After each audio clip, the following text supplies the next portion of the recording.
El Banco Central publicó hace unos días un documento sobre este inmueble. Estamos hablando de un terreno, el canódromo El Coco, donde está el canódromo, que era propiedad del Banco Central de la República Dominicana, y que el Banco Central pues puso a la venta el 4 de diciembre del 2017 en una publicación en su página web.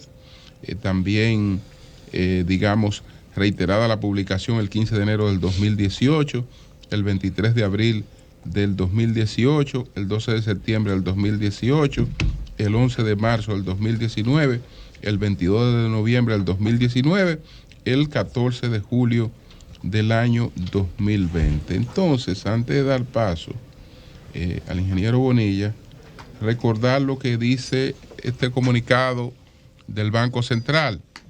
Luego de las publicaciones realizadas tanto en la prensa nacional como a través de la página web del Banco Central, se recibieron ofertas de compra que no fueron consideradas por estar por debajo del precio publicado, por falta de documentación requerida para la debida diligencia o porque las modalidades de pago propuestas por los oferentes no estaban acorde con los parámetros establecidos por el COPRA.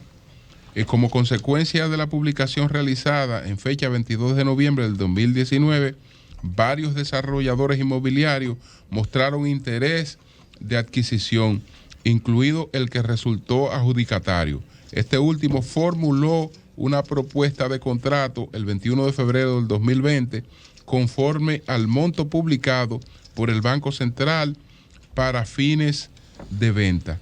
Entonces, en fecha 6 de agosto del 2020, el COPRA aprobó la oferta de compra, procediendo el Banco Central a aceptar y adjudicar la referida parcela de la empresa CBS Development.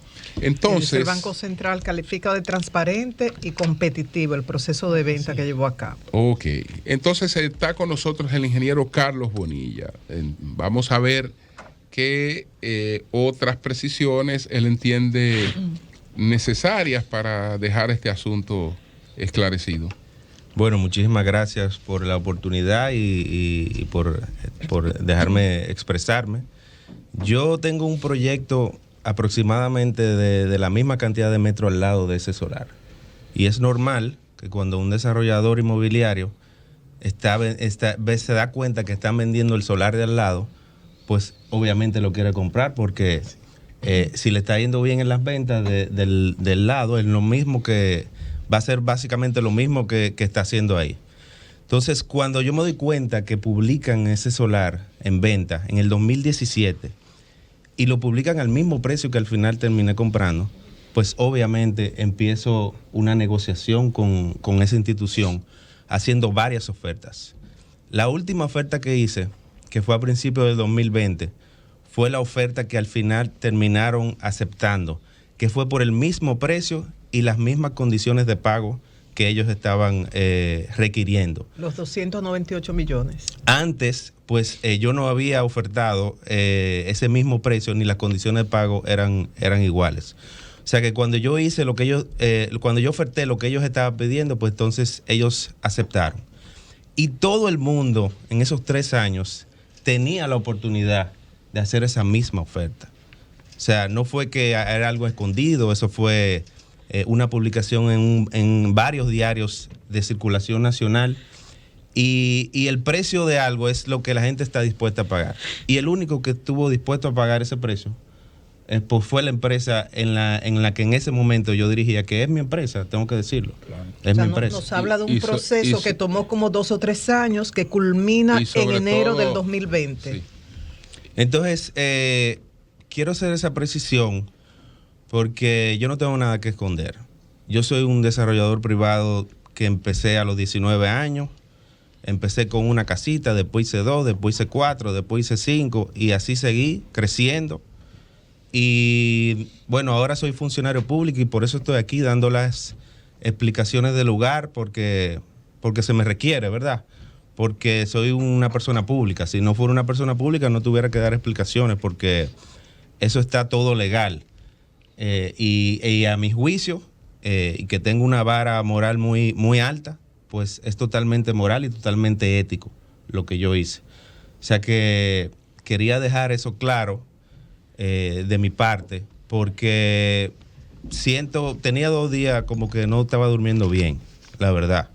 Y cuando yo no duermo bien, yo analizo qué es lo que está pasando, que yo no estoy durmiendo bien. Entonces era eso, que yo tengo que hablar y tengo que ser transparente y tengo que decir las cosas como son. Yo no tengo nada que esconder. Carlos, una de las principales cuestionantes a la compra no es el fondo en sí, porque el comunicado del Banco Central habla por sí solo.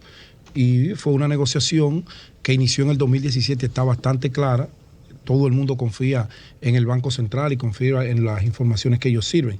Y tú has dicho algo interesante. Todo desarrollador que ve un solar al lado del que tiene, quiere agarrarlo. Eso es una condición natural de crecimiento y desarrollo.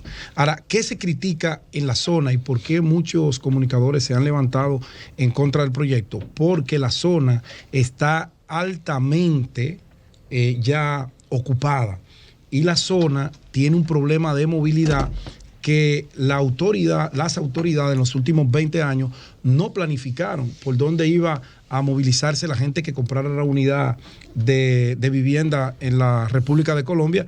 Y años, gobiernos pasan, gobiernos vienen, prometen, pero nadie cumple por dónde se va a mover la cantidad de personas que viven allí. Y levantar allí un proyecto habitacional, estaríamos hablando en esa cantidad de metros que ustedes adquirieron de manera correcta, pues vendría a agravar la situación de la zona. ¿Qué has pensado? ¿Tú crees que tu empresa luego de esta compra pudiera negociar con el propio gobierno que necesita terreno en la zona para desarrollar parques, para desarrollar áreas verdes? El mismo tema de movilidad, que hay un proyecto por ahí que ese espacio pudiera ser bien necesitado y se acabó el problema. El gobierno que te compra, pues tú compraste bien. Tú eres un comprador de buena fe. Mira, yo entiendo que ahí lo que se debe de hacer es un proyecto comercial, un proyecto que que tenga un componente comercial importante, porque es un área comercial. Y todo lo que ahí se haga en un futuro va a contar con, como siempre se ha hecho, con todo en esa empresa, en mi empresa, con todas las aprobaciones del lugar, de todos los estamentos del Estado que tengan que aprobarse, y eso va a cumplir con la ley. Y va a aportar a la comunidad, 100% seguro. Un aspecto importante, y bueno, de lo que explica el Banco Central, es el tema de la debida diligencia. Como el Banco Central es prácticamente el garante del Gafilaf en la República Dominicana, de todas las cuestiones del Gafilaf, para poder adquirir una propiedad como esta. No es que nos sobren oferentes, porque aquí pueden aparecer oferentes que vale 300 y están dispuestos a buscar 600 o hasta 1.000 millones por eso. Ahora, vamos a ver a la hora de la debida diligencia qué pasa con esos oferentes. Es decir, solamente, probablemente, desarrolladores tradicionales podían calificar para digamos, pasar la debida diligencia en ese caso.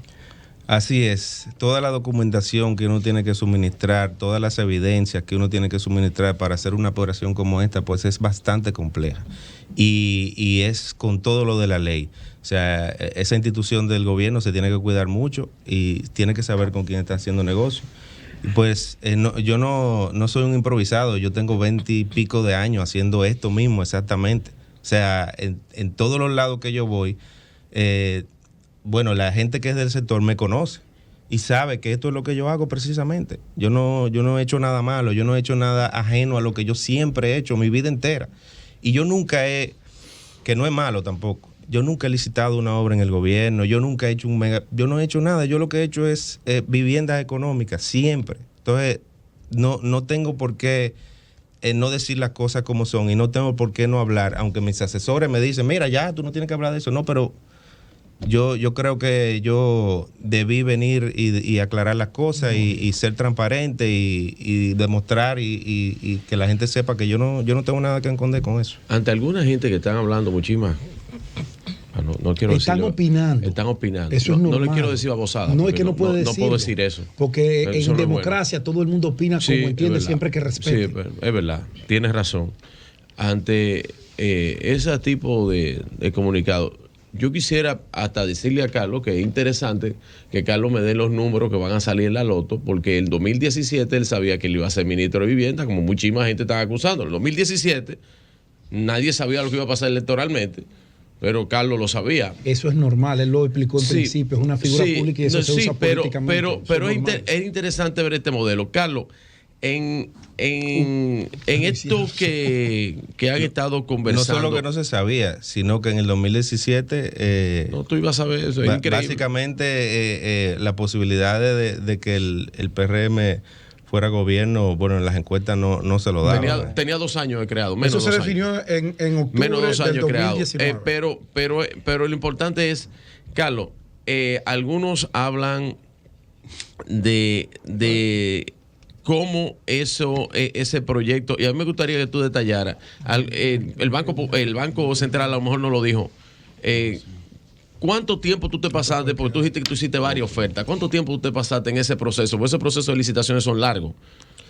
Bueno, lo que pasa es que tú tienes que suministrar mucha documentación, hay que hacer muchas investigaciones, hay que pasar por unos sedazos, unos comités que evalúan todo, porque es una de las instituciones más importantes del país, que no tiene que ver con gobierno, claro, no tiene que ver con nada. Y que son los mismos intendentes que están ahí hasta ahora mismo. No se la va a jugar con un solar o con esto, con lo otro, o sea, con una operación X, eso es imposible. ¿Tú conoces la historia del terreno? Es decir, ¿cómo va esa propiedad al Banco Central? ¿Es a través de un banco?